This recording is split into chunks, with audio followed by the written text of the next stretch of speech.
আগ পর্যন্ত গডফাদার মুরব্বী আমেরিকার জো বাইডেন, নেতানিয়া কি কয় জো বাইডেন, তারপরে ডোনাল্ড ট্রাম্প, টেম্পু টুম্পু যারা আছে ওরা আমাকে কইতো জঙ্গি, আফগানিকে কয় জঙ্গি, আর তাদের সমর্থকদের কইতো জঙ্গি। সেই খাতিরে আমাদের হুজুরকেও কত জঙ্গি, মাদ্রাসা হরকতের ট্রেনিং দিয়ে এই বলে ব্যঙ্গও করতো। এর কারণে হরকতের ট্রেনিং দিয়ে হুজুরকে ধরিয়ে নিয়ে জেলও খাটাইছে। হরকত চেনেই না, তারকে কি কবে কি কব বুঝবো, কি দিয়ে বুঝবো বুঝি না। মাদ্রাসায় মক্তবে হুজুররা পড়ায় না ছেলেদেরকে, এক জবর এক জের এক পেশকে হরকত বলে, এই পড়ায় না? এই হরকত কারে কয়? এক জের এক জবর এক পেশকে কি কয়? এই পড়ায় মক্তবে। ও কবি সিদ্ধ লেও বোঝে না, কয় যে হরকতের ট্রেনিং আছে। আসলে তো হরকতের ট্রেনিং আছে, এনা পড়ালি এই ট্রেনিং না দিলে কোরআন শরীফ পড়াবো কি দিয়া? এইভাবে ধীরে ধীরে বহুত মৌলবীরা জেল কাটাইছে। আমরা ছিলাম জঙ্গি, আপনারা ছিলেন যারা আফগানের পক্ষে তারা ছিলেন জঙ্গি। এখন বর্তমানে ফিলিস্তিন আর গাজার পক্ষে যারা, তাদের নামে মহামুরব্বী আমেরিকান জো বাইডেন ফতোয়া দিয়ে দিয়েছে এরা জঙ্গি। ফিলিস্তিনের পক্ষে যারা, বলেন কার পক্ষে? ফিলিস্তিনের পক্ষে যারা, তাদেরকে জঙ্গি বলে। আর ফিলিস্তিনের পক্ষে বঙ্গবন্ধু ছিল, মাননীয় প্রধানমন্ত্রী জননেত্রী শেখ হাসিনা ফিলিস্তিনের পক্ষে, বর্তমান আওয়ামী লীগ সরকার ফিলিস্তিনের পক্ষে। কাজেই ফিলিস্তিনের পক্ষে যারা, তাদেরকে যদি জঙ্গি হতে হয়, এতদিন তো আমরা ছিলাম জঙ্গি, এখন বাংলাদেশ সরকারও জঙ্গি। তা আমরা সবাই মিলে জঙ্গি, কাজেই জঙ্গের স্লোগানই হবে, যুদ্ধের স্লোগানই হবে। কোনো ভয়ের কারণ, কোনো বাধার আমাদের, ঠিক কি ঠিক না? আল্লাহ তাআলা কবুল করুক, বলেন আমিন। রসুলিহি, আমার রসুল, বর্তমানে সব রসুলকে মানি। বর্তমানে চলবে কয় রসুল? আরো জোরে, মুহাম্মাদুর রাসূলুল্লাহ সাল্লাল্লাহু আলাইহি ওয়াসাল্লাম আমাদের নবী ও রসুল, ঠিক না? রসুলিহি ওয়াল ইয়াউমিল আখিরি। আর দুনিয়ায় 7টা দিনের সপ্তাহ হয়, শনিবার থেকে শুরু কইরা শুক্রবারে সপ্তাহ শেষ হইয়া যায়। এমন করে ঘুরতে তালে আছে নাকি মাঝে মাঝে 8 দিনের সপ্তাহ হয়? হ্যাঁ, 8 দিনে হয় নাকি মাঝে মাঝে? কোনো প্যাসে বসে দিন একটা বাড়িয়ে যায় নাকি কোনোদিন? ফেব্রুয়ারি মাস 4 বছর চলে 28 দিন, মাঝে মাঝে হয়ে যায় 29 দিন। কিন্তু সপ্তাহ কোনোদিন 7 দিনের বেশি হয় না, শুক্রবারে শেষ হয়ে যায়। হঠাৎ করে একদিন মুহররম মাসের 10 তারিখে একটা শুক্রবার হবে, ওই শুক্রবারের পরে আর দুনিয়ায় শনিবার আসবে না। ওর নাম হলো ইয়াউমে আখির, দুনিয়ার দিনের শেষ দিন। ওই দিনটা দুনিয়া ধ্বংস হবে। ইযা ওয়াকাতিল ওয়াকিয়া লাইসা লিওয়াকাতিহা কাযিবা। ও ঘটনা ঘটবে, তার মধ্যে কোনো সন্দেহ আছে? এটাকে বিশ্বাস করা ফরজ। 5 নম্বর ওয়াল কদরি খাইরিহি ওয়া শাররিহি মিনাল্লাহি তাআলা।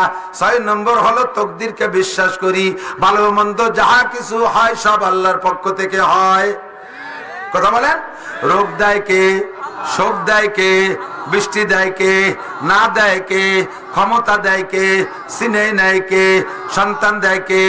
না দেয় কে? সন্তান আমাদের দেশে বর্তমানে পীর সাহেবরা সন্তান দেয়। বউ আপনার ছেলে দেয় পীর সাহেব, সুবহানাল্লাহ। কিছু ক্ষতি হবে না, কি বিল্লাহ?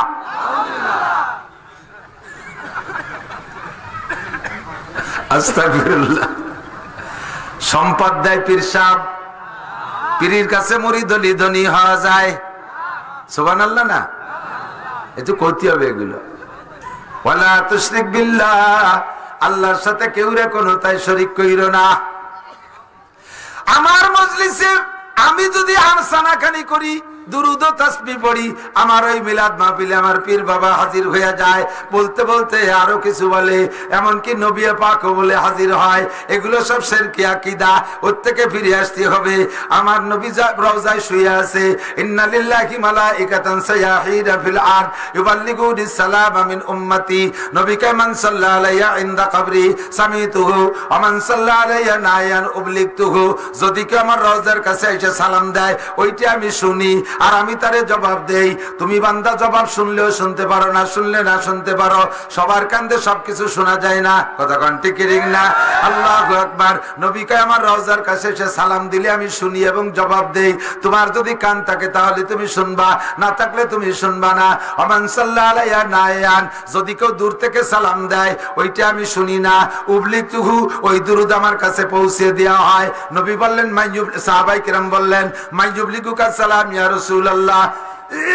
ওগো আল্লাহর নবী আপনার কাছে দুরুদ ও সালাম কে পৌঁছাইয়া দেয়? হুজুর কা ইন্না লিল্লাহি মালাইকাতান সায়াহিনা ফিল আরদ, আল্লাহ তাআলা কোটি কোটি পর্যটক ফেরেশতা তৈরি করে রেখেছে, ওদের আর কোনো দায়িত্ব না, ওদের আর কোনো দায়িত্ব না, শুধুমাত্র আমার উম্মত যে যেখান থেকে দুরুদ ও সালাম পড়ে ওইটা ঠিকানা সহ ওর নাম সহ স্থান সহ টাইম সহ আমার কাছে ওই ফেরেশতারা দুরুদ ও সালাম পৌঁছাইয়া দেয়। কাজেই বন্ধু, আমার নবীর দুরুদ কালেকশন করতে আমাদের মিলাদ মাহফিলে আসা লাগে? জোরে কোন লাগে? যদি বলেন লাগে তাহলে আপনি মুশরিক হয়ে যাবেন। একই টাইমে সব জায়গায় বিরাজমান উপস্থিত থাকার ক্ষমতা একমাত্র আল্লাহর, আর কাহারও, আর কাহারও, ফেরেশতারও না, জিবরাইল মিকাইলেরও না, একমাত্র ক্ষমতা আমার আল্লাহর। কাজেই নবীকে ও জায়গায় নিলে আপনি মুশরিক হয়ে যাবেন। লা তুশরিক বিল্লাহ, আল্লাহর সাথে কেউরে শিরিক করো না, ইন্নাশ শিরকা লা যুলমুন আযীম। আরে নবী তো দূরের কথা, আমার পীর বাবাও বলে হাজির হয়। এসব ব্যাপারে নিজেকে হেফাজত করবেন। ওয়াল কদরি খায়রিহি ওয়া শাররিহি মিনাল্লাহি তাআলা ওয়াল বাসে বাদাল মাউত। 7 নম্বর ডায়ামাতিক যুবকরা মনে রাখো, 7 নম্বর মনে আছে না? কে পড়তেছি কিন্তু ঈমান, ঈমান কি পড়তেছি? ঈমানের তরজমা ওয়াল বাসে বাদাল মাউত, মরার পরে আবার উঠতে হবে। কথা কয় না? কিয়ামতে উঠতে হবে কি হবে না? উঠা লাগবে। মাটির তলে মাটি হয়ে যাব, কিভাবে উঠবে? আল্লাহু আকবার। আমরা প্রত্যেক দিন একবার মরি আর জিন্দা হই, প্রত্যেক দিন একবার মরি আর বাঁচি। কতক্ষণ রাতে ঘুমের সময় কি দোয়া পড়েন? আল্লাহুম্মা ইন্নী আউযু বিকা মিনাল খুবুসি ওয়াল খাবায়েস। ঘুমের দোয়া এটা না? গুফরানাকা আলহামদুলিল্লাহিল্লাযী, কোন দোয়া? আল্লাহুম্মা বিসমিকা আমুতু।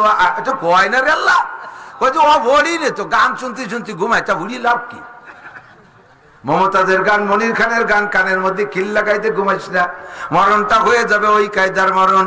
ঘুমের সময় দোয়া পড়বেন আল্লাহুম্মা বিসমিকা আমুতু ওয়া আহইয়া, তোমার নামে মরিতেছি হে আল্লাহ। আল্লাহুম্মা মানে হে আল্লাহ, আয় আল্লাহ তোমার নামে মরিতেছি, ওয়া আহইয়া তোমার নামে জিন্দা হব।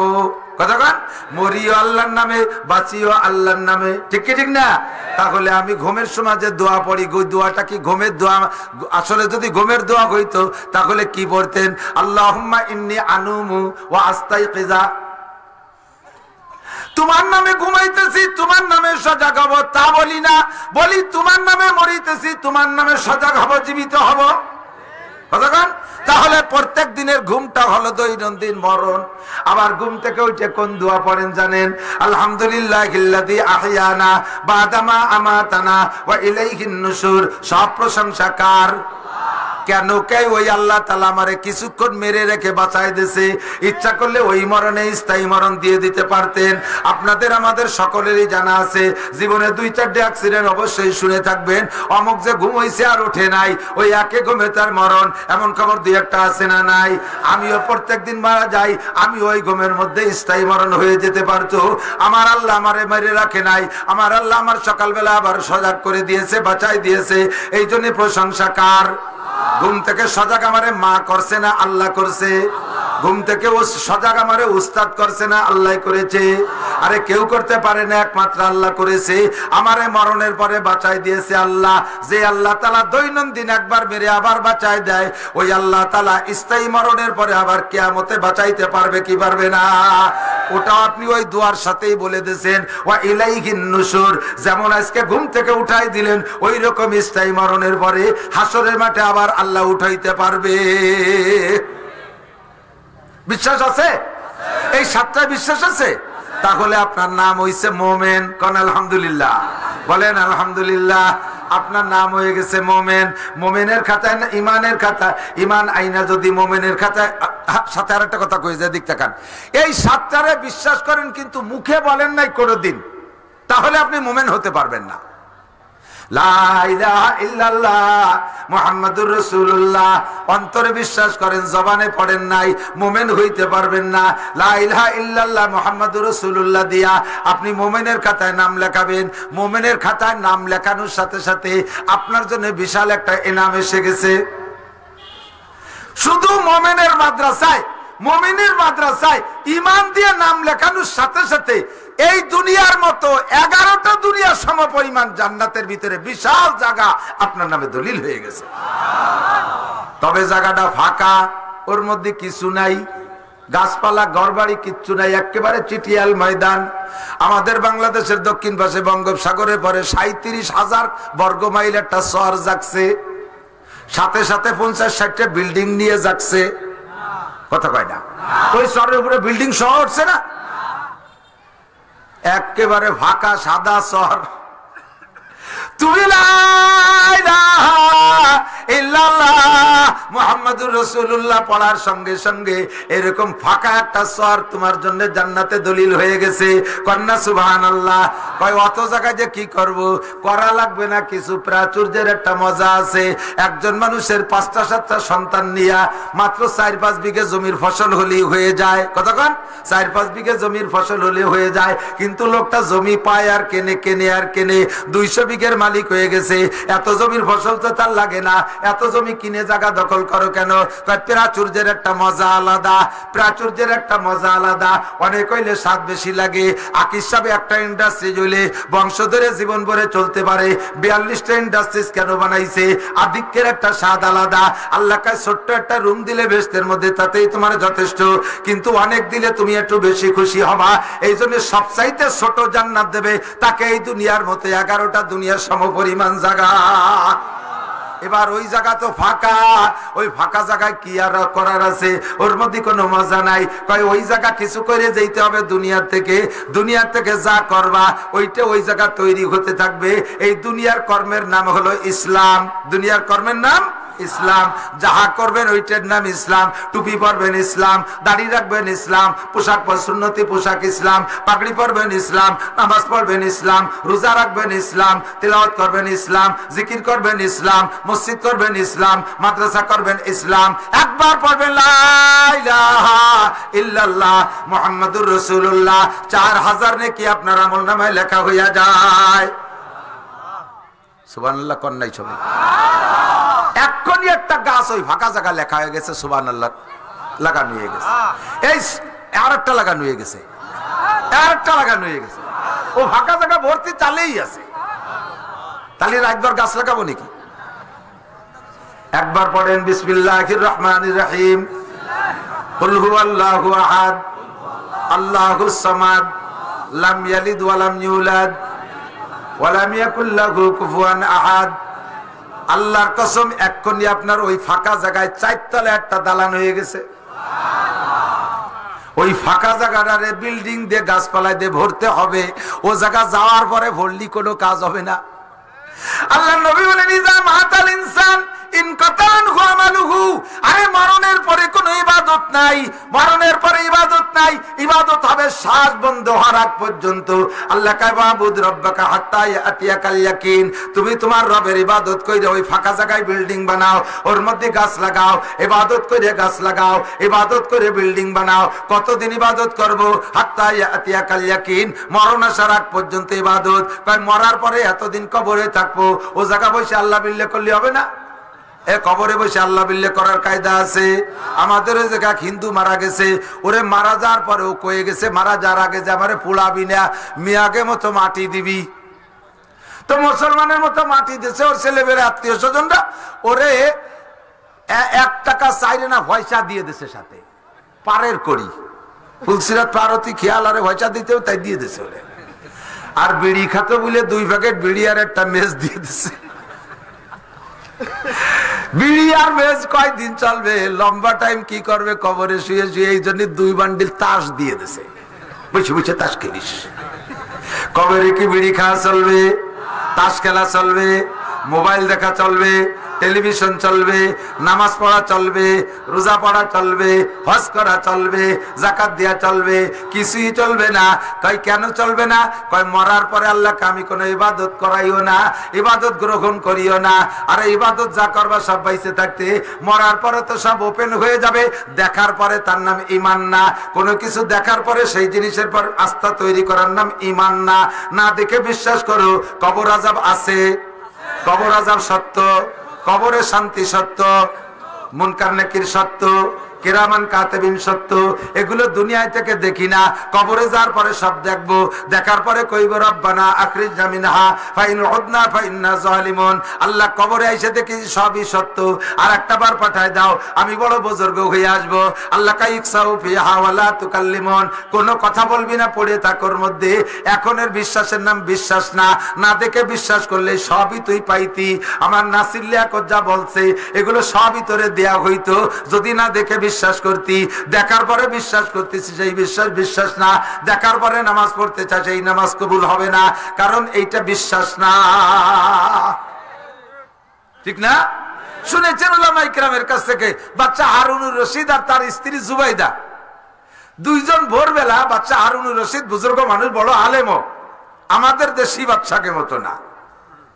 প্রত্যেক মুসলিম কান্ট্রির মুসলমান বাদশা যিনি থাকতেন, তিনি ওই রাষ্ট্রের রাষ্ট্রীয় যে প্রধান বড় মসজিদ আছে, এই বড় মসজিদের ইমাম ও খতিব হতেন। আমার নবী রাজা মসজিদে নবাবির ইমাম, পরবর্তীতে আবু বকর মসজিদে নবাবির খতিব, পরবর্তীতে ওমর মসজিদে নবাবির খতিব, এরপরে উসমান মসজিদে নবাবির খতিব, এরপরে আলী মসজিদে নবাবির খতিব রিদওয়ানুল্লাহি তাআলা আলাইহিম আজমাইন। কথা বলেন ঠিক না? বাচ্চা হারুনুর রশিদ বড় আলেম। তো ফজরের নামাজ পড়ে স্ত্রীকে নিয়ে একটু সফর, একটু হাঁটাহাঁটি করতেন। নদীর কিনারে দিয়ে হাঁটতেছে, হাঁটতে হাঁটতে কত দূর যাওয়ার পরে যে দেখে নদীর পাড়ে বালুর উপরে বসে এক পাগল আঙ্গুল দিয়ে এরকম কি যেন নাড়াচাড়া করে, আঁকা আঁকি করে। তাই যে বলতেছে, এই পাগলের নাম হলো বাহলুল। কি নাম? বাহলুল। যে বলছে, এই বাহলুল, এ জায়গা বসে আঙ্গুল যে কি করো? তো বাহলুল কইতেছে যে আমি জান্নাতের বালাখানা তৈরি করতেছি। বাহলুল তো পাগল, উনিও জানে, তো উনি মনে করছে পাগল এই রুমি তো করে, নাকি বলেন? পাগলের স্বভাব এরকম না। এক পাগল হুশ হওয়ার পরে, পাগল থাকতেও তারা দেখছি, হুশ হওয়ার পরেও দেখছি, পাগল থাকতে দেখি শুকনো গোবর দিয়ে বস্তা ভরে, সিরা কাপড় চুপুর যা আছে রাস্তাঘাটে কাগজ বস্তা ভরে। আমার এলাকায় ছিল নসু পাগল, মরার পরে ওর ঘরের থেকে 500 বস্তা বের করে ফেলানো হয়েছে। এইরকম পাগল একটা বস্তা ভরছে সবকিছু দিয়ে। হুশ হওয়ার পরে কইলাম যে তুই এই পাগল থাকতে এগুলো ভর্তি কে? এক পচা কাপড়, ছিঁড়া নেকড়া, তারপরে কাগজ টাগজ, এগুলি দিয়ে বস্তা ভর্তি কে? কয় যে আমি দেখতাম যে দেশের সব মানুষ পাগল হয়ে গেছে, এইগুলো সব স্বর্ণ পড়িয়ে রয়েছে রাস্তায়, কেন বাড়ি নেয় না? শুকনো গোবরে দেখতাম দলা ধরা সোনা, ছিঁড়া কাপড়ে দেখতাম যেন কাপড় স্বর্ণের কাপড়, সিরা কাগজে দেখতাম স্বর্ণের কাগজ পড়ে রয়েছে। ইয়া মানুষ নেয় না কেন? মানুষ এত পাগল কেন? তাই আমি একাই হুশ আছি, এই জন্যই বস্তা করতেছি। পরে হুশ হয়ে দেয় যে বাড়ি গুগবরে বেরিয়ে গেছে। এতদিন আমি পাগল ছিলাম, এরা ভালো। তো পাগল এইরকম এলোমেলো করে, বালাখানা বানায়। তো বাচ্চা হারুনুর রশিদ বলতেছেন, তো বালাখানা বানায় কি করিস? কয় বেশি। কত বেশি? কয় সাইরেনা। সাইরেনা চেনেন? মুরব্বীরা তো সাইরেনা চেনে, বুলাবান সাইরেনা চেনে না। আর 10 বছর পর যদি কয় সাইরেনা চেনো, কয় চিনি না। তো কি সাইরেনা দিয়ে ভাত খেয়ে আসলাম একটু আগে, মনে হয় সাইরেনা তরকারি। 1 টাকার 4 ভাগের 1 ভাগের নাম হলো 4 আনা। তো এই একটা বালাখানা বেচে বাহলুল 4 আনা। এখন বাচ্চা হারুনুর রশিদ মনে করছে ওর মনে হয় 4 আনা হলে আজকের দিন প্রয়োজন মেটবে, এই জন্য 4 আনা। 4 আনায় জান্নাতের বালাখানা বিক্রি হয় নাকি? ও গাইতে বাদ দে, জুবাইদার কয় চলো যাই। পাগল, 4 আনায় জান্নাতের বালাখানা। জান্নাতের বালাখানা তুই চিনিস? লাবিনাতুম মিন ফিদ্দা, লাবিনাতুম মিন যাহাব। একটা ইট স্বর্ণের, একটা ইট রূপার। এইরকম বালাখানা এ যে হাজার হাজার হবে। যারা হাফেজে কোরআন তাদের বালাখানা হবে 6666 তালা। যারা শুধু আলহামদুলিল্লাহ হাফেজ তার বালাখানা হবে 7 তালা। সাথে ইন্না তাইনা পারে 10 তালা, সাথে কুলহু পারে 14 তালা, সাথে ভালাক পারে 18 তালা, সাথে নাস পারে 24 তালা। এভাবে বালাখানা বাড়তি থাকবে। আর সে বলে 4 আনায় বেচে। তো জুবাইদা চিন্তা করলো যে কইছি যখন পাগল তার একটা কিনি। জুবাইদা কইতে তা আমার একটা দাও, বাচ্চা না নেয় না নিক, আমার একটা দাও। 4 আনায় দিয়ে জুবাইদা একটা কিনছে। ওই বালাখানা তো রাতে ধরাই দেয় না, ওটা তো বেচতে যেয়ে পাবে। ঘুরে ফিরে চলে আসছে, রাত্রে ঘুমাইছে। বাচ্চা হারুনুর রশিদ রহমাতুল্লাহ আলাইহি স্বপ্নে দেখতেছেন যে দুনিয়া ধ্বংস হয়ে গেছে, কিয়ামত হয়ে গেছে, গারদ হয়ে গেছে, এরপরে জান্নাত জাহান্নাম কায়েম হয়ে গেছে, উনি জান্নাতেও গেছেন। তো জান্নাতের একটা গলি দিয়ে উনি হাঁটতেছেন, হাঁটতে হাঁটতে কত দূর যেয়ে দেখে যে বিশাল আলিশান একটা বালাখানা। ওইটার সামনে যে দাঁড়াইছে, সামনে ফেরেশতা দাঁড়িয়ে আছে, বলছে ভাই এটা কি? কয় এটা জান্নাতি বালাখানা। কয় যে এই বালাখানা এত সুন্দর, এটা জান্নাতি বালাখানা। এ বালাখানা কার? কয় যে এটা জুবাইদার বালাখানা, আপনার স্ত্রী জুবাইদার বালাখানা। তো স্ত্রীর বালাখানা যেহেতু আমি একটু যাই, কয় না না না, আপনার স্ত্রী এখনো যাই নাই, পরের বালাখানা আপনি ঢুকবেন কেন? কয় যে স্ত্রীর বালাখানা কিভাবে হলো? কয় যে আজকে ভোরে যে বাহলুলির কাছ থেকে কেনছে সেই সাইরেনার বালাখানা আইডিয়া। বাদশাহ ঘুম ভেঙে গেছে, ওরে চড়বো না, আবার ঢুকতেও দিল না। ঘুম ভেঙে গেছে, ফজর পর্যন্ত আল্লাহ বিল্লে কইয়া ফজরের নামাজ পড়ে স্ত্রীরে না কইয়া আবার চলছে সেই বালাখানা কিনতে। আবার স্ত্রী নিয়ে সে নদীর পাড়ে যে দেয় যে সেই বাহলুল আবার ওই সে বালির মধ্যে আঙ্গুল দিয়ে আঁকা আঁকি হচ্ছে। বাহলুল কি করিস? বালাখানা তৈরি করতেছি। কি করবি বালাখানা তৈরি করে? বেচবো। কত বেচবি? কয় যে কত দেবেন? কয় যে তুই চা কত চাবি? কয় যে আজকে আপনি আপনার সারা রাষ্ট্র যদি ধরে আমারে দেন তবু আপনার কাছে আজকে বালাখানা বিক্রি করব না, আপনার কাছে বালাখানা বেচবো না। কেন বেচবি না? কয় যে কালকে যদি বেচ কিনতেন তাহলে সাইরে নাই পাইতেন, কালকে ডালো শুনে বিশ্বাস করার উপরে আপনি বালাখানা পাইতেন, আর আজকে তো বেচতে ঘুরিয়েছেন দেখি বালাখানা কিনতে আইছেন। আজকের নাম ইমান না, কালকে কিনলে ইমান ছিল। জুবাইদা কালকে কিনছে, ও পেয়ে গেছে। আমানতু বিল্লাহ, আল্লাহু আকবার। যালিকাল কিতাবু লা রাইবা ফীহি হুদাল লিল মুত্তাকিন আল্লাযীনা ইউমিনুনা বিল গায়ব। না দেখে বিশ্বাসের নাম হলো ঈমান। কথা বলেন, না দেখে বিশ্বাসের নাম কি? ঈমান। জান্নাতের মধ্যে গাছ লাগাইবেন, বিশ্বাস করেন দুনিয়ায় বৈশা কবর আযাব আছে, কবরে শান্তি শাস্তি আছে, এগুলো সবই বিশ্বাস করি। কথা বলেন, বিশ্বাস করি। ও দোস্ত, এখন প্রত্যেকটা আমল দিয়ে জান্নাতের ভিতরে আপনি বালাখানা তৈরি করবেন, গাছ লাগাবেন, ওর ভিতরে সবকিছু করবেন। এই আমলের নাম হলো ইসলাম। যদি আপনার ঈমান থাকে, আমল মোটেই না থাকে, একটা ক্রিটিক্যাল কথা, যদি আপনার ঈমান থাকে, আল্লাহকে বিশ্বাস করেন, গভীরভাবে বিশ্বাস করেন, সাতটা শাখারে বিশ্বাস করেন, তাহলে আপনার ঈমান আছে। নফসের দুকায় পড়া, শয়তানের প্রেমে পড়ে, আড্ডায় পড়ে, জগতের মোহে পড়ে নামাজও পড়েন না, রোজাও রাখেন না, হজও করেন না, যাকাতও দেন না, ফরজ ওয়াজিব কিছুই করেন না, শুধুমাত্র আপনার ঈমান আছে সাতটা, অন্তরের মধ্যে সামান্য একটু বিশ্বাস আছে। এই বিশ্বাসের বদৌলতে আপনি কিয়ামতে জান্নাতে যাইবেন।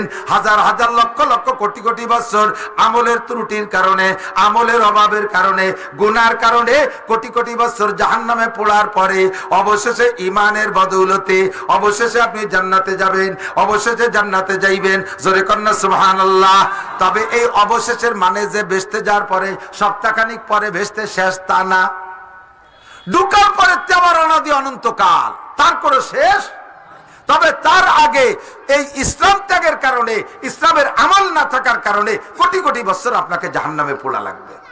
তবে দোস্ত, যদি আপনার ঈমান না থাকে, আরেকটা কথা এদিক তাকান, ক্রিটিক্যাল কথা, যদি আপনার ঈমানের মধ্যে ত্রুটি থাকে, ঈমান যদি কোনো দিক দিয়ে বের হয়ে যায়, ঈমান যদি আপনার লিক হয়ে যায়, তাহলে আপনি হাজারো ইসলাম দিয়া এক সেকেন্ডও জান্নাতে যাইতে পারবেন না। টুপি পরে কাজ হবে না, দাড়ি রেখে কাজ হবে না, নামাজেও জান্নাতে যেতে পারবেন না, রোজা রেখে জান্নাতে যাইতে পারবেন না, জীবন ভরে তিলাওয়াত করে জান্নাতে যাইতে পারবেন না, বড় আলেম হয়ে জান্নাতে যাইতে পারবেন না। যদি আপনার আমলটা ঈমান ঠিক না থাকে, ঈমান যদি লিক হয়ে যায়, তাহলে কিন্তু আপনার সব শেষ হয়ে যায়। এদিক তাকান, আমার দিক তাকান, ঈমান এবার বের হয়ে যায়। খেয়াল করতেছেন আপনারা? ঈমান ধরে রাখতে জন্য পূর্ণ বডি ঠিক থাকতে হয়, আর ঈমান বের হয়ে যাওয়ার জন্য পূর্ণ বডি ছেঁড়া লাগে না। যেমন আমি বলি, আমরা যে গাড়ি চালাই, টায়ারের ভিতরে টিউব আছে, টিউবের মধ্যে হাওয়া দেই না। ইন্ডিয়া যাইয়ে বাসে উঠছে, বাসে উঠে তো সিট নাই, বাসে উঠে সিট নেই।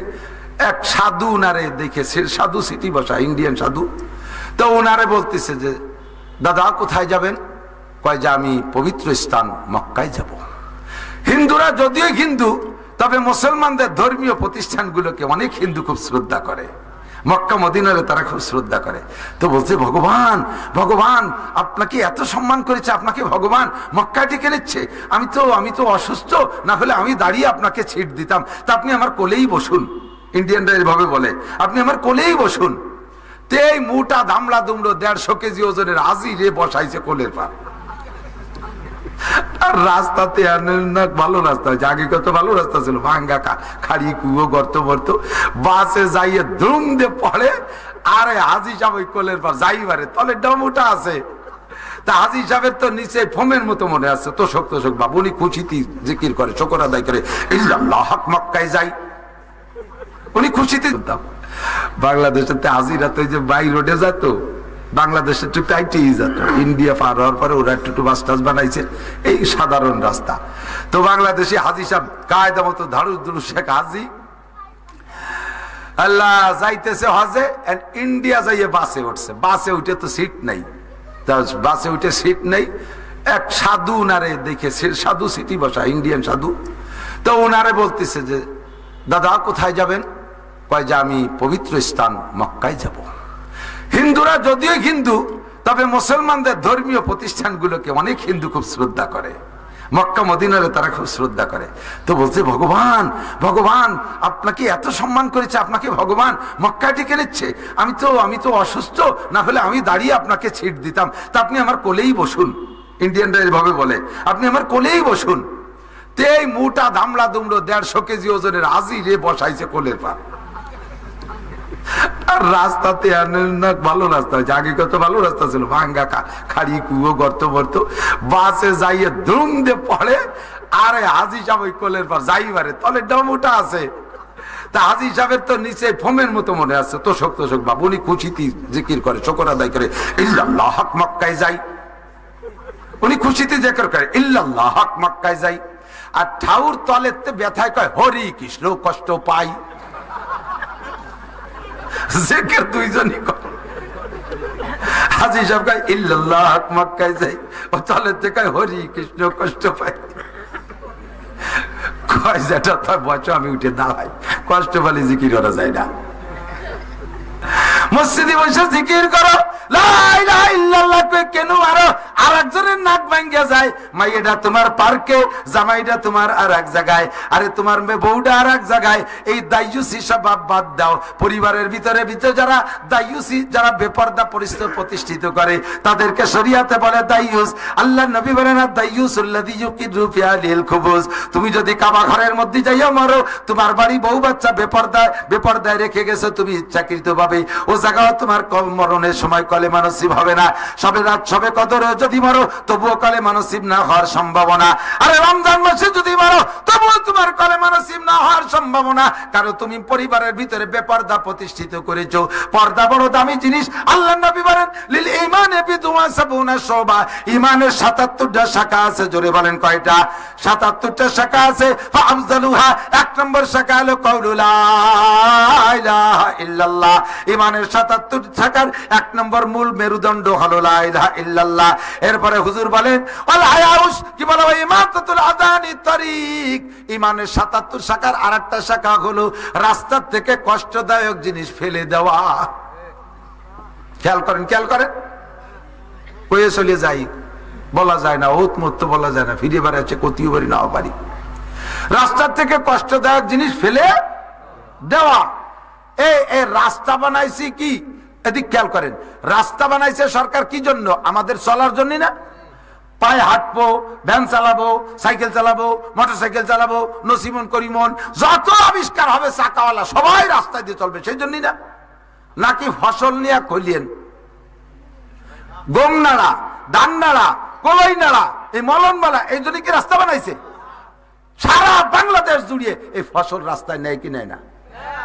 এমন ভাবে কলই গাদি দেশে ব্যানালা, আগে তো পায়ে চালাতো, সে সময় তো পারতই না, এখন এই যে মোটরে চালায় না ভ্যান, সে মোটরও যাইয়া কোলের মধ্যে দলা বলা হইয়া খ্যাট খ্যাট খ্যাট খ্যাট শব্দ হতেছে, ব্যানে কাকা নামিয়ে ঠেলা দপারি উঠতেছি না, কোনো মতো সম্ভব না। এই অতি চেন ছিঁড়ে গেছে, অন্ত কিরম লাগে। এই কলই রাস্তাতে খালের মধ্যে ফেলাই দিয়া ইমানের অঙ্গ। এই কলই রাস্তায় থাকবে না, ফেলাই দিবা রাস্তার থেকে, ফসল সব খালের মধ্যে ফেলে। তোর ফসল নেওয়ার জন্য রাস্তা বানাইছি নি হাসিনিয়া, লাখ লাখ কোটি কোটি টাকা দিয়ে রাস্তা বানাইছে, তুমি কলই নাড়বা সেই জন্য। রাস্তার উপরে অর্ধেক জুড়ে বালি গাদি দিয়ে থুয়ে ব্যবসা করতেছে, একদল আছে না নাই? ইট গাদি দিয়ে থুয়ে ব্যবসা করতেছে, তোমার এই জন্য রাস্তা বানায়নি। ওই জায়গায় সে দুটো গাড়ি ক্রসিং করার সময় একটা গাড়ি বালির মধ্যে ঢুকে গেছে, ইটের সাথে লাগাই দিয়ে তার নাক মুখ ভেঙে তার 1.5 লাখ টাকার ক্ষয়ক্ষতি। এই ইট সব লাত হইয়ে খালের মধ্যে ফেলাই দিয়া, এটা ইমানের একটা অঙ্গ। শুধু খেয়াল রাখবেন যেন কাজে লেগে না যায়। আপনাকে দেখতে কাজে খুব লাগে।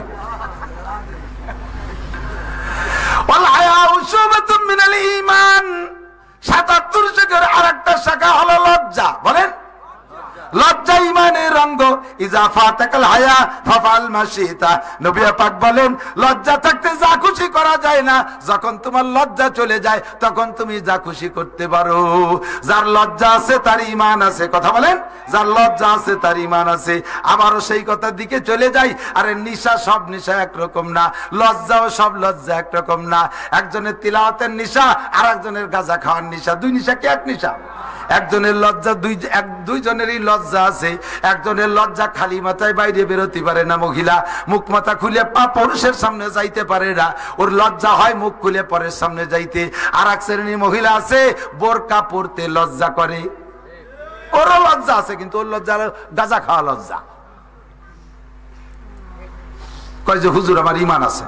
কিভাবে ঈমান আছে? আমার লজ্জা আছে। আর আপনি বলছেন যার লজ্জা আছে তার ঈমান আছে। তোমার কি লজ্জা আছে? আমার বোরকা পরতে লজ্জা হয়, বোরকা পরতে এই লজ্জা আছে ওনার, তাতে বলে ওনার ঈমান আছে। আল্লাহ হেফাজত করে বলেন আমিন। 2 নম্বরটা তিন ব্যক্তির জন্য জান্নাত হারাম, মনে আছে তো? 2 নম্বর হলো কি? আল-হক, মা বাবার নাফরমান সন্তান। এ যুবক মনে রাখ, ওয়াইস করনি রহমাতুল্লাহ আলাইহি মায়ের খেদমতের কারণে, মনে আছে? মায়ের খেদমতের কারণে নবী পাকের কাছে সাহাবা হওয়ার সৌভাগ্য নিতে পারে নাই। মৃত্যুর আগে নবী আলাইহিস সালাতু ওয়াস সালাম একটা জামা জুব্বা, মানাকেবে ওয়াইসের ভিতরে মিশকাত শরীফের মধ্যে আছে হাদিস, ওয়াইস করনির জন্য একটা জুব্বা রেখে গেছে, যেটা আমার ওয়াইসে দিও কর্নে আমার এক পাগল আছে। এবার এই কিসারের সাথে নিয়া আমার জারি যাত্রা কলসা জৈটু মৈটু বাবার দরবার, খাজার দরবার, গাজার দরবার আর বাউল ফাউল এরা যাইয়ে যে এমন এমন বানানো শুরু করছে। ওই জামা নিয়ে এক সাহাবা গেছে ওয়াইস কুন্নির কাছে, ওয়াইস কুন্নিকে যে বলছে আমি রসুলের সাহাবা, নবী তোমার জন্য জামাটা দিয়েছে, আমাকে কি জামা দিলি? এই জামা আমি নিয়ে আসছি তোমার জন্য, তুমি আল্লাহ নবীর কত গুরুত্বপূর্ণ, তুমি একটু দোয়া করো আমার জন্য। ওই ওয়াইস লোকটা দেখে ওয়াইস কুন্নি কয় খোদার কসম তুমি আল্লাহ নবী সাহাবা না। কেন আমি সাহাবা না? আমি নবীকে 20 বছর ধরে দেখছি, আমি সাহাবা না তো সাহাবা কিনা? তুমি সাহাবা বাড়ি বসে দিয়ে কয় না তুমি সাহাবা হতে পারো না, তুমি আশাকে রাসূল না, কারণ তোমার মুখে এখনো দাঁত দেখতেছি। দাঁত থাকবে না তা কি হবে? ভাত খাবো না, গোস্ত খাবো না, দাঁত থাকতে আল্লাহ যদি না নেয় তা আমি ফেলাবো কি রে? কয় যে এই দেখো আমি ওয়াইস কুন্নির মুখে একটা দাঁতও নাই। কেন নেই? আমি শুনেছি উহুদের ময়দানে যে নবী কাফেরের সাথে লড়তে লড়তে পাথরে আঘাতে দাঁত ভেঙে গেছে, আমার কানে আসার সাথে সাথে আমি পাথর দিয়ে আঘাত করে একটা দাঁত ভেঙে ফেলাইছি। পরে ভাবলাম আমি তো জানি না নবীর কোন দাঁতটা ভাঙছে, চিন্তা করলাম যে নবীর যেটা ভাঙছে আমার যদি সিধা ভাঙ্গা না হয় তাহলে তো মেল হলো না, কাজে কাজে পাশেরটা ভাঙছি, ওইটা ভেঙে চিন্তা করলাম যদি নবীর এটা না ভেঙে থাকে। এরপরে এই করতে করতে পুরো 32টা দাঁত ভেঙে ফেলাইছি, আমার মুখে একটা দাঁতও নাই। আর তুমি এতগুলো দাঁত নিয়ে এসে নবীর সাহাবা বলো তুমি মিথ্যে কথা বলেছো। জোরে কন্যা নাউজুবিল্লাহ। 100% গাঁজাখুরি গল্প। নবী আলাইহিস সালামের দাঁত ভাঙছে বলে ওয়াইস করনি দাঁত ভাঙছে। তো ওই দিন উহুদের যুদ্ধে তো নবীর মাথার ভিতরে পাথরের আঘাতে হেলমেট ব্যাঙ্গে ঢুকে গেছিল।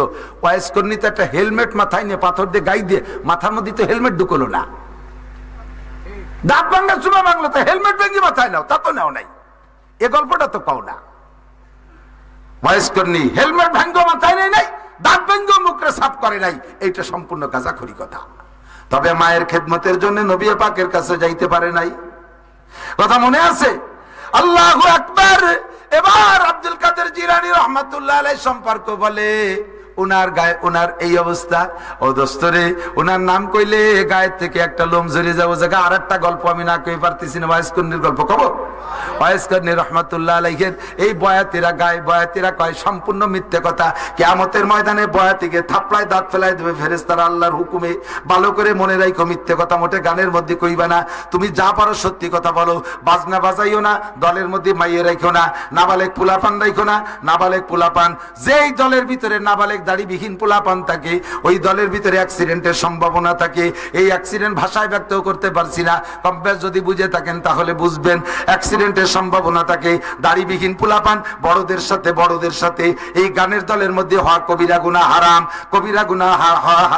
কবিরা গুনাহ এই দলের মধ্যে থাকা হারাম। এর কারণেই আলী হাসান ওসামা বলেছে একদল মৌলবীরে তার পরনে মৌলবী তার পরনের কাপড় খুলে বেলাই দিচ্ছে। হাজারো অভিজ্ঞতার আলোকে বলেছে গানের দলের ভিতরে মাইয়েরা থাকতে পারবে না, গানের মধ্যে বাজনা হতে পারবে না, গানের মধ্যে মিথ্যে কথা হতে পারবে না, গানের দলের মধ্যে নাবালেক পোলাপান থাকতে পারবে না, দাড়িবিহীন পোলাপান। যেই গান গাইতেছে বড়রা ওই দলের ভিতরে থাকতে পারবে না নাবালেক পোলাপান। 5 নম্বরে গানের ভিতরে কথা যদিও সত্য, কিন্তু ওই সত্য কথা এমন সত্য কথা হতে পারবে না যাতে মানুষের চরিত্র নষ্ট করে। মানুষের চরিত্র নষ্ট করা সত্য কথা। এই যে মমতাজ খাতুন গায়, এবার আল্লাহ তার দেশে বসাইয়ে, ঠিক না? চাচি আম্মা ফেলু আল্লাহ বুকটা ফাটিয়ে যায়, বুকটা ফাটিয়ে যায়। সত্যি কথা, মোহাব্বতে বুকটা ফাটিয়ে যায়। এই কথা কলিবারা কি কোন মানুষের অন্তরটা আল্লাহর হস্তে কান্তি কান্তি মসজিদে যায়? তার ভিতরে যৌন সুরসুরি বাড়ে না? আমরা ছোটবেলা শুনতাম গান গাইতো, রূপে আমার আগুন জ্বলে যৌবন বারাঙ্গে, প্রেমের সুদা পান করে নাও আয়ে রে আমার দিওয়ানা। এই কইয়ে রুকুতি গেলি নামাজ হবে না? রাতভর এই গালি একটা 1000 নেকি হবে না? একটা উমরার সওয়াব তো হবেই। দাঁত ফেলাই দেবে তাপড়াইয়ে 6.5। যতই তোর শুদ্ধ হোক কথা, সত্য কথা হোক না কেন, এই গান গাইলে যুবক যুবতীর ভিতরে যৌন সুরসুরি আছে, চরিত্র নষ্ট হয়। এই 5 কারণে গান হারাম। 1 নম্বরে মিথ্যা কথা, 2 নম্বরে বাজনা, 3 নম্বরে নারীরা গাওয়া, 4 নম্বরে দলের ভিতরে বড় ভিতরে ছোট নাবালেক পোলাপান থাকা, 5 নম্বরে কথা সত্য হলেও ওই কথার দ্বারা মানুষের চরিত্র নষ্ট করে। এই জাতীয় 5টার যে কোনো একটা থাকলে ওই গান গাওয়া হারাম। আমাদের দেশে গাজির গান গায়, আপনাদের দিক তো নেই, এবং মান্নত করে গাজির গান মান্নত করলে ছেলে হয়। সুবহানাল্লাহ। গাজির গান মান্নত করলে পিএস ভালো হয়, ইরি ধানের মধ্যে শিল পড়ে না। গাজির গান মান্নত করলে ব্যবসা ভালো হয়, মেম্বার হওয়া যায় বিনা ভোটে, তাই নাকি? আল্লাহ, গাজির গান মক্কায় নাই, মদিনায় নাই, সরমুনাই নাই, বিশ্ব ইস্তেমায় নাই, আব্দুল গফফার চৌধুরী খানে নাই, হাটাজারি, বটিয়া, বাবুনগর, জিরি, নাজিরাট, লালবাগ, ফরিদাবাদ, মালিবাগ, যাত্রাবাড়ি, গহরডাঙ্গা, কাসেমুল উলুম, খাদেমুল উলুম, শামসুল উলুম, মদিনাতুল উলুম, কোন উলুমের মধ্যে নাই। বিশ্বের কোন মুহাদ্দিস গাজির গান জানে না। গাজির গান গায় কয় জৈট, মৈসো, বগল পার্টি। এত বড় বগল, 2 বগল চাইছে, সাফ করে দিলে 1 রান্নাঘরের 1 চাল হয়ে যাবে। শোন কিনা লাগবে না, কথা কর না কে? এই গাজা পার্টি, মৈসো পার্টি, বগল পার্টি, ওরা গাজির গান গায়। তাই দিয়ে বলে আল্লাহ মান্নত করলি সেই গানে বলে ছেলে দেয়, মেয়ে দেয়, মেম্বার বানায়, কোটিপতি বানায়, জুতোর বাড়ি হবে কপালে। আল্লাহ বাসায় তওবা করো। এই সমস্ত মিথ্যে কথা বুজুর্গ গানের নামের সাথে সেট করে কি করে না? কথা কর। ওয়াইস করনি মার খেদমতে থাকার কারণে নবীর কাছে আইসা সাহাবী হতে পারে নাই। না দেখলে সাহাবী হবে না। দূরের থেকে নবীরে কলেমা পড়ছে নবীর জামানায়, কিন্তু নবীকে দেখে নাই কোনোদিন, সাহাবী হতে পারবে না। নবীর সাহাবাকে দেখছে, তাবে হতে পারবে। তো এত বড় সম্মান আব্দুলকে ওয়াইস করনি ছেড়ে দিয়েছেন মার খেদমতে। এই ওয়াইস করনি বয়াতিকে ওয়াজ আর কি, বয়াতিকে ওয়াজ, এই ওয়াইস করনি নবীর বাড়ির পাশে বিলালের বাড়ি আইসা জিজ্ঞেস করছে, বিলাল তোমার মুখ বেজার কা? হায়াত নাই, হায়াত কমে গেছে, আর মাত্র 7 দিন আছে। খান হুজুর খান। হযরত বিলাল ওয়াইস করনিরে রুটি খাতি দিয়েছে, রুটি খাইয়া এরপরে কয় যে লেখো তোমার হায়াত কয়দিন আছে? কয় 7 দিন। আমি ডাইন পাশে ফুটা একটা দিয়ে দিলাম, কত হলো? 70। এখন থেকে তোমার হায়াত 70 বছর। ওয়াইস করনি হযরত বিলালের বাড়ি আইসা রুটি খাইয়া তার বয়স 7 থেকে 70 বানাই দিয়ে গেছে। পাশের বাড়ি মুহাম্মদুর রাসূলুল্লাহ, আল্লাহর নবীর বাড়ি, নবীকে দেখে সাহাবী হয়ে গেল না, অথচ বিলালের বাড়িতে রুটি খেয়ে চলে গেল। এই গাজাখড়ি গল্প গানের মধ্যে গায়। কতক্ষণ আছে না নাই? আছে। শুনছেন না আপনারা? আমি হয়তো সম্পূর্ণ বিস্তারিত কইতে পারি, আমি বিষয়বস্তু বলে ফেলাইছি। তাজা মিথ্যে কথা, ঠিক কিনা? হযরত মুআবিয়া রাদিয়াল্লাহু তাআলা আনহু, মুআবিয়া রাদিয়াল্লাহু তাআলা, সাহাবাদের নাম শুনলে একটু বলেন রাদিয়াল্লাহু তাআলা আনহু। বিলকুল কোনো কিলোকাল করবে না। কাতেবে ওহী, মদিনায় যাওয়ার পর, রসুল মদিনায় যাওয়ার পরে হযরত মুআবিয়া মুসলমান হয়েছে। এই হযরত মুআবিয়া শিক্ষিত যুবক ছিলেন, হুজুরের সাথে ওহী লিখতেন। একটানা 30 বছর তাহাজ্জুদের নামাজ ছোটে নেই। একটানা 30 বছর তাহাজ্জুদের নামাজ ছোটে নাই। একদিন তাহাজ্জুদ ছুটে গেছে। এই যে কান্না কানছে, দিনের বেলা কানতে কানতে রুমাল মুড়ি দিয়ে অন্য সাহাবাদের সামনে মসজিদে আসছে ওক্তীয় নামাজ পড়তে, রুমাল মুড়ি দিয়ে মুখ কেউ দেখায়নি লজ্জাতে যে তাহাজ্জুদ ছুটে গেছে। আমাকে ফরজ নামাজ ছুটে যায়, জুমার নামাজও ছুটে যায়, এরপরে বুক ফুলাইয়ে নাচতে নাচতে আসে, তুই জুমার নামাজ পড়লি? কয় না, আজকে 1.5 বিঘে পেঁয়াজ লাগাইছি। গেছে একদিন যুবক গেছে, তাতে কি পেঁয়াজ লাগাইছি? বুক ফাটা ফেলাই দেবে মমতাজ রেদি লাত হইয়ে। দুনিয়া কামাই করতে যাইয়া বুক ফুলাই হাঁটো নামাজ ছাড়িয়ে দিয়া। হযরত মুয়াবিয়া তাহাজ্জুদের নামাজ ছুটে গেছে, দিন ভরে কাঁদছে, কাঁদতে কাঁদতে যায় নামাজ ভিজে গেছে, নিচে কাদা কাদা হয়ে গেছে। কি জন্যে যায় নামাজ আছে তাহাজ্জুদ ছুটলো? গত রাত্রে ঈশার নামাজের পরে একটু টাইম বেশি ধরে, একটু বেশি টাইম এই কোরআন শরীফ তিলাওয়াত এবং একটু জরুরি মিটিং ছিল, ওই করতে করতে রাত বেড়ে গেছে, বেশি রাত্রে ঘুমাইছি বিদায় তাহাজ্জুদের সময় উঠতে পারি নাই। এই জন্য এই তাহাজ্জুদ ছুটে যাওয়ার জন্য কানছে, ধুমসা কান্দা, দিন ভরিয়ে কানছে। আজকে থেকে প্রতিজ্ঞা করছে, জীবনে যত বড় জরুরি কাজ আসুক না কেন, যত বড় জরুরি কাজ আসুক, সব ঈশার আগে সারবো। আমি ঈশার নামাজের পরে আর সজাগ থাকবো না, বিছানায় চট করে শুয়ে পড়বো, যাতে আমি ফজরের নামাজ এবং তাহাজ্জুদের নামাজ ঠিক মতো পড়তে পারি। এই প্রতিজ্ঞা করছে। আজকে প্রতিজ্ঞা করিয়া তাড়াতাড়ি শুয়ে পড়ছে, ঈশা পড়ে শুয়ে পড়ছে। জাস্ট টাইম তাহাজ্জুদের সময় মনে আছে 6 ঘন্টা হজের গোড়ায় চলে এসে কিন্তু ফিরে ঘুরতে ঘুরতে। আল্লাহ, তাহাজ্জুদ যাতে না ছুটে যায়, টাইম মতো 6 ঘন্টা ঘুমাইয়া সজাগ হয়ে গেছে। শুয়ে শুয়ে একটু মোড়ামুড়ি রেস্ট নিচ্ছে আর কি, ঘুমাইয়ে কষ্ট হয়ে গেছে, শুয়ে শুয়ে একটু রেস্ট নিচ্ছে, উঠবে তাহাজ্জুদের জন্য উঠবে। এই ঘুম ভেঙে গেছে, ইতিমধ্যে কে যেন মাথায় এসে এরকম নাড়াচাড়া দিচ্ছে, পাত্তালে সুরসুরি দিচ্ছে।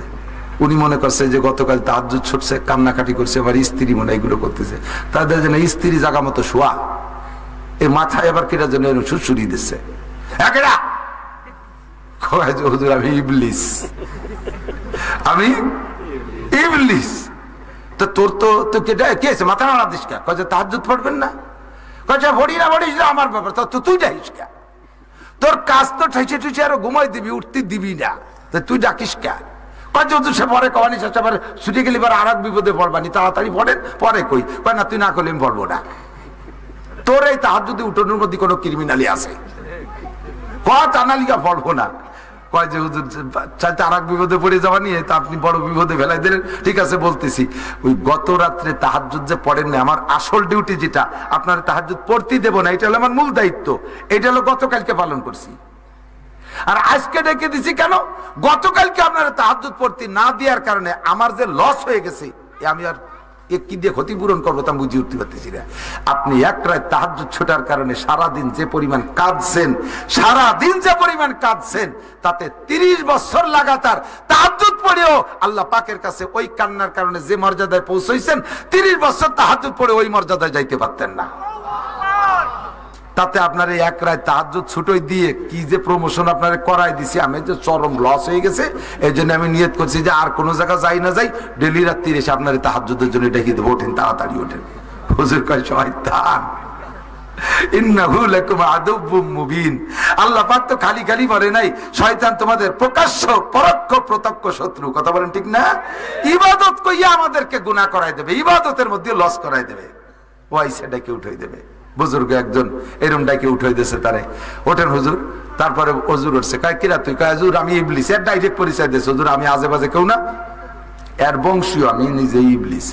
তো তুই আমার ডাইস কে? হুজুর তাহাজ্জুদ পড়বেন না, মসজিদে যাবেন না? কয় উঠি না, উঠি সেটা আমার ব্যাপার, তুই ডাইস কে? কয় যে না আসি, আমার তো বিপদের শেষ নাই, আমার তো কিয়ামতে কপাল পড়ছে, আপনাকে মতো বুজুর্গানের দিনের সাথে একটু খাই খেদমত করে যদি জান্নাতে যাইতে পারি। তাকে হুজুর ওযু করবেন না গোসল করবেন? হুজুর কয় কেতাই দিয়ে তোর দরকার কি? কয় যে পানিটা একটু আমি জোগাড় করে দিতাম। কয় যে না, তোর দেন পানি আনবো না, তুই শেষে পানির মধ্যে কি পেশাব টেশাব করে দিস নাকি তোর? কয় হুজুর আপনার চোখের সামনে, আপনি যে পানি বলবেন সে আল্লাহর কি ওর মধ্যে উল্টো পাল্টা হবো না। হুজুর কয় যে তোর গোসল ওযু করলি অত, তো গোসল যখন পানি তুই দিচ্ছিস, শয়তানরে কাজে লাগাতে পারতেছি, পানি গোসলই করি। কয় যে ঠান্ডা পানি দে, গরম পানি দে। তার মানে পানিটা একটু গরম করে দিতাম। হুজুর কয় যে ঠান্ডা পানি দেবো অত, তার তুই যখন করিয়ে দিবি তা গরমই করি দে, মানে শয়তানরে খাটাচ্ছে। গরম পানি করে দিয়েছে, গোসল টোসল করাইয়া সুন্দর করে দোয়াই মশাই টুসাই দিয়ে এরপরে কছে হুজুর নামাজ কি মসজিদে পড়বেন না ঘরে পড়বেন? কয় যে মসজিদই তো পড়বো। কয় হুজুর তালি আমি একটু গাড়ি হইলে আগে দিয়ে আসি, আমার গাড়ি ওঠেন। হয় শয়তান তুই কোন কুয়োর মধ্যে নিয়ে ফেরাবি, বাদ দে, তোর গাড়ি উঠবো না। কয়জন হুজুর আল্লাহর কি আমি আর ভদ্রতার সাথে নামাই দিয়ে পারি। তার হুজুর চিন্তা করলেন যে আজকে শয়তান চড়বো, দিন ভরে গল্প দিতে পারবে যে শয়তানের গাড়ি উঠছি, তার গাড়ি নে শয়তান গাড়ি করে নিয়েছে, হুজুরের যত্ন সহকারী মসজিদে নামা দিয়েছে। মানে কোনো জায়গা যারা পরিমাণ ত্রুটি করে নাই। পানিও ভালো, গরম পানি, অজু গোসল করাইয়া গাড়ি করে মসজিদে আগাই দিয়েছে। হুজুর মসজিদে নামে কয় যে তুই তো আজকে কোনো ইনকাম তোর হলো না, সবই দিয়ে আমার হলো, এর মধ্যে কি তোর কোনো লাভ আছে? কয় যে হুজুর এর মধ্যে লাভ আছে। আপনি যদি নিজ যোগ্যতায় ঘুম থেকে উঠতেন, এই আরামের ঘুমকে চোখের কষ ভেঙ্গে যদি উঠতেন কষ্ট করিয়া, তাহলে ময়দানে যাইয়া কাফেরের সাথে যুদ্ধ করার নেকি পাইতেন। ওই ঘুমটা আপনি ভাঙ্গেন নাই, আমি ঠেলে ঠুলে উঠে দিছি, ওই নেকিটা আপনার বাতি দেই নেই। গোসলের পানি নিজে বানাইলে এই মোটা একটা নেকি পাইতেন, ওইটার থেকে আমি শেষ করে দিছি, ওটা আমি নিয়ে নিছি, আমার তো কোনো নেকি হবে না, তবে আপনারে পাইতে দেয়নি। মসজিদে যদি পায়ে হেঁটে আসতেন কদমে কদমে নেকি পাইতেন, আমি গাড়ি আনিয়ে দিছি, সেই কদমে নেকি পান নাই। ইন্নাহু লাকুম আদুউম মুবিন। ও দোস্ত জানো না ও যে কত কায়দার শত্রু, ওর শত্রুতা বোঝা বড় কঠিন। আইবা সাহিব লিসে যাদম রয়ে আস পাস বাহার দস্তে না শায়দ দাদে দস্ত কার শৈতামি কুনাদ না মশওয়ালি গরবলি ই নস্তলানাত বরলি। বহুত সময় শয়তান পীর হয়ে আসবে, শয়তান চ্যানেলের বড় বক্তা হয়ে আসবে, শয়তান মাঠের বড় বক্তা হয়ে আসবে, অনেক রূপ নিয়ে আসবে। আরে বড় বিশ্বাস বড় যুব্য জামা দেখাই তার হাতে বায়াত হয়ে যাইও না। পেটটা বড় দেখলি মনে করো না যে বড় পীর। আরে পেট বড় হলি যদি বড় পীর হইতো, তাহলে এদেশের হাতি হতো সবচেয়ে বড় পীর। কথা কর না কেন? আল্লাহু আকবার। যাত্রার কাছে বায়াত হইও না। যে কোনো জায়গার লোক বেশি দেখলি মনে করো না যে জায়গা বহুত লোক, তাহলে এইটাই মনে হয় আসল। যদি মেলা লোক এক জায়গা হলে আসল হয়, তাহলে আমার উড়াকান্দি ঠাউর বাড়ি 20 লাখের বেশি হয়, তো উড়াও তাহলে আসল। ঢোল তবল বাজাইয়া আষাঢ়িয়ে ব্যাঙের মতো জেকের না কি আর তা বুঝাই যায় না। মান্দার মান্দার দোম মান্দার, আমি এইটুক শিখছি আর কি মেলা দিন ধরে। মান্দার মান্দার দোম মান্দার মান্দার দোস্তগির কোন কিতাবে লেখা আছে মান্দারে ফকির।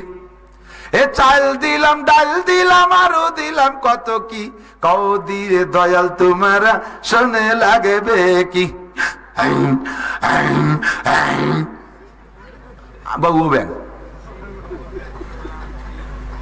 কাঞ্জেল যে শুনি, এরপরে গাইতেছে দৌড়ি তোকে করতেছে। কটা কুত্তো বসা ছিল, ওরা রাস্তার ওই পাশে দৌড়ে চাই দিয়ে। একে জিকির না কুত্তো খেদানি। জিকির যদি শিখতে চাও আব্দুল গফফারের কাছে যাও। লা ইলাহা ইল্লাল্লাহ লা ইলাহা ইল্লাল্লাহ। আরে জিকির যদি শিখতে যাও তাহলে বলেন 2, আমার সাথে বলেন 2, জোর হলো না 3, 4 ফেব্রুয়ারি। একই জিকির বল নাকি? একই জিকির নাকি? হ্যাঁ ও জিকির বলেন 2, 3, 4 ফেব্রুয়ারি 2024 জাতীয় সংসদ নির্বাচন। জোর বলেন কি? বিশ্ব ইজতেমা। জোরে বলেন। জোর হলো না? এর মধ্যে ভাজ আছে নাকি? কোন ভেজাল আছে নাকি? ওলামায়ে কিরাম যে জায়গা যাবে আমরা সেখানে যাব। মুফতি আব্দুল গফফার সাহেব যেখানে, ইসমাতুল্লাহ কাসেমি যেখানে, আব্দুল কাইয়ুম সাহেব যেখানে, হেলাল উদ্দিন সাহেব যেখানে, এহিয়া মাহমুদ সাহেব যেখানে, জাফর আহমদ সাহেব যেখানে, বাংলাদেশের আমাদের ফরিদপুরের উজ্জ্বল নক্ষত্র এরা, লিয়াকত আলী সাহেব যেখানে, আমরাও ঠিক না? আল্লাহ আছে সেখানে, ইন্দ্রা আছে যেখানে, বলেন আল্লাহ আছে সেখানে। উলামায়ে কিরাম যেখানে, আল্লাহ আছে। উলামায়ে কিরাম যেখানে, হাটাজারি হুজুররা যেখানে, পটিয়ার হুজুররা যেখানে, দেওবন্দি উলামায়ে কিরাম যেখানে, এইসব উলামায়ে যেখানে, আল্লাহ আছে। আল্লাহ আছে যেখানে, আল্লাহ আছে যেখানে, আল্লাহ আছে যেখানে, ওলামায়ে কিরাম 2, 3, 4 ইজতেমায় আছে, আল্লাহ সেখানে আছে, আমরাও সেখানে আছি। ঠিক কিনা? হকু ফাঁকি বাদ দেন। এই 2, 3, 4 ইজতেমায় আল্লাহ দিলে এত লোক হবে যে পায়খানায় 500 লোকের সিরিয়াল পড়ে যাবে। যথেষ্ট মানুষের ইনশাআল্লাহ লুঙ্গি নষ্ট হয়ে যাবে পায়খানায় যাওয়ার আগে, এত লোক। আর এরপরে আরেকটা ইজতেমা হবে, এক একজনে 50টা করে পায়খানা ভাগে পাবে। লোকের সমাগম এত বেশি হবে যে এক একজনে 50টা করে পায়খানা ভাগে পাবেন। একটার মধ্যে খাবেন, একটার মধ্যে শুয়ে থাকবেন, এর মধ্যে পায়খানা করবেন, অ্যাভেলেবেল পায়খানা। প্রথম পর্বের ইস্তেমায় ওযুখানায় যাইয়ে 500 লোকের সিরিয়াল পড়ে যাবে। আর দ্বিতীয় প্রোগ্রাম দেখছি তো বিগত সময়, দ্বিতীয় প্রোগ্রামে যে ইস্তেমা হবে সে জায়গা মানুষ নাই, দেখি যে দুটি গাইতি যাইয়ে কুলিয়েছে, গাইতি গরুতি ওযু বানাচ্ছে, মানুষ নাই, তা কি হবে? ইস্তেমারে কলঙ্ক করছে বিশ্বই। প্রথমটার ভিডিও ছাড়ে না, প্রথম ইস্তেমার ভিডিও ছাড়ে না, দ্বিতীয় ইস্তেমায় মাঠ ফাঁকা, এবার ভিডিও ছেড়ে, এবার ইস্তেমায় জনসংখ্যা কম, মুসলমানদের পরাজয় চরমভাবে ঘটেছে, ভাইরাল করে দেয় ইস্তেমার নামে। দ্বিতীয়টা মুসলমান জাতির এই বিশাল ঐক্যকে ভাঙ্গে চুরে তছনছ করে দিয়েছে, মুসলমানদের এই বিশাল মাজমাকে, এই ইস্তেমার যে সুনাম ছিল সেটিকে ধ্বংস করে দিয়েছে। কথা বলেন ঠিক কি ঠিক না?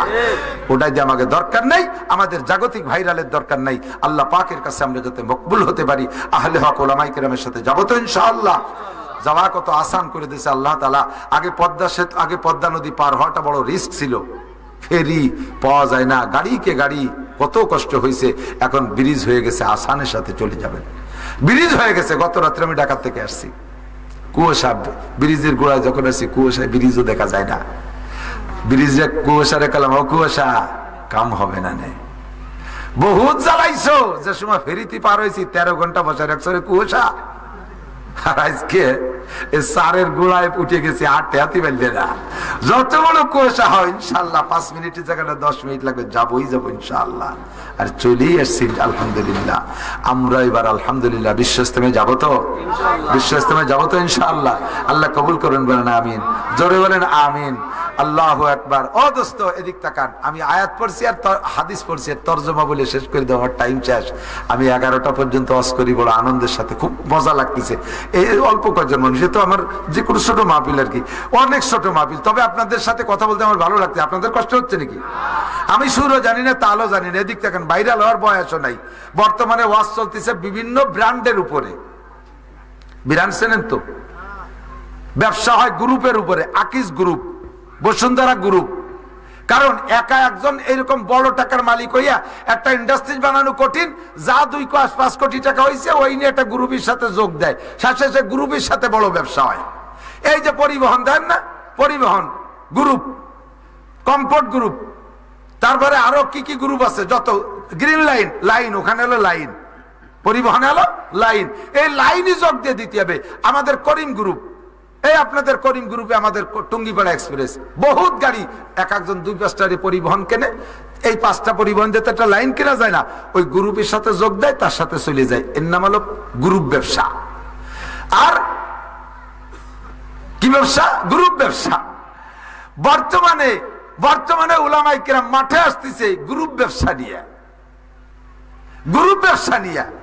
এক একজনে এক এক গ্রুপের সাথে সংযুক্ত হইয়া সেই ডিজাইনে, সেই কণ্ঠে, সেই সুরে ওয়াজ করতে পারলি মার্কেট পাওয়া যাবে।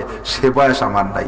আব্দুল গফফার সাহেবের গ্রুপ নাই, আব্দুল কাইম সাহেবের গ্রুপ নাই, লিয়াকত আলী সাহেবের গ্রুপ নাই, আমারও গ্রুপ নাই। আমাদের কায়দায় আমরা বয়ান করি। কণ্ঠ নাচাতে যাইয়া দুটো ভালো কথা মানুষকে বলবে, এই কণ্ঠ ঠিক রাখতে যে কি যে পায় তাই তার হুঁশ নাই যে আমি কি করছি। ঘুরিয়ে ঘুরিয়ে খালি সুরটা ঠিক থাকে নাকি, ব্র্যান্ডের থেকে সরিয়ে না যায়, ব্র্যান্ড ঠিক রাখতে।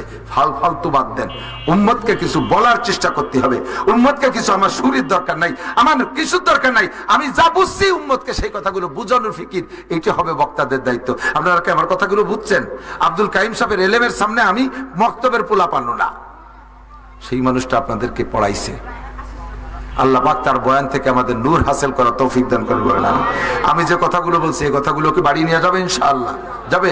আল্লাহ পাক রব্বুল আলামিন বলেন, নাসির তুমি যেভাবে একেবারে খ্যাকম্যাক করে ধরছো আজকে, আমার বান্দারা তো ভয়তে পরান খাউলে গেছে, এরা তো দুর্বল হয়ে গেছে, একটু সাহস দাও।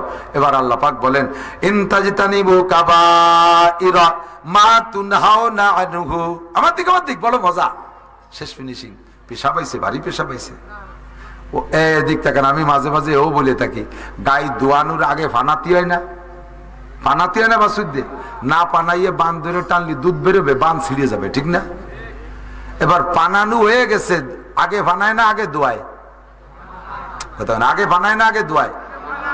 তাহলে পানানো হয়ে গেছে, দোয়ানোর সময় যদি কয় নাইসিটা নাইসি এখন থাকবে, বালতিটা নিয়ে যা, একদিকে দোয়াতি তালে রয়েছে, বালতিটা সরাই নিয়ে গেছে, দুধ বাড়ি যাবে নাকি? তো ওয়াজেরও সিস্টেম, শুরু দিল ফানাতিয়ায়, শেষে দোয়াতিয়ায়। তো এতক্ষণ বানাইছি, এখন দোয়াবো, সেই সময় বালতি নিয়ে বাড়ি যাই, চল যাই, দুধ বাড়ি যাবে না, বসতে হবে। হলো দোয়াইয়ে বালতি ভরে দেবো, 2-3 মিনিটের মধ্যে শেষ হয়ে যাবে ইনশাআল্লাহ। আমার দিক দেখান। ইনতাজতানিবু কাবায়ের, আল্লাহ কয় কবিরা গুনাহগুলো যদি তুমি ছেড়ে দিতে পারো, নুকাফির আনকুম সাইয়্যাতিকুম, তোমার জীবনের সমস্ত সগীরা গুনাহ আমি আল্লাহ তাআলা বিনা তওবায় মাফ করে দেব। হয়ে গেছে না? বালতি ভরে গেছে না? যদি তুমি কবিরা গুনাহ ছাড়তে পারো, তাহলে তোমার সব সগীরা গুনাহ মাফ করে দেব, সব সগীরা গুনাহ মাফ। নুকাফির আনকুম সাইয়্যাত সিস্টেম কি? আল্লাহ পাক বলেন আকিমিস সালাতা তারাফাইন নাহারি ওয়া যুলাফাম মিনাল লাইল ইন্নাল হাসানাতি ইউযহিবনাস সাইয়্যাত যালিকা যিকরা লিয-যাকিরিন। দিনে রাতে কয় ওয়াক্ত নামাজ? জোর হলো না, সবাই বলতে হবে কয় ওয়াক্ত? 5 ওয়াক্ত। কি 5 ওয়াক্ত? কি 5 ওয়াক্ত? কি ওয়াক্তীয় নামাজ কয় ওয়াক্ত? আমি ভালোরে পড়াচ্ছি কেন মিয়া, কিয়ামতে যে কয়জালি তো শুনিই নেই কোনোদিন। আমি কি যদি শুনতাম তাহলে কি নামাজ না পড়িয়ে ছাড়তাম নাকি? আমি এ তো শুনি নেই যে নামাজ 5 ওয়াক্ত। আমি তো মনে হচ্ছে যে নামাজ খালি শুক্রবারে জুমুর নামাজ।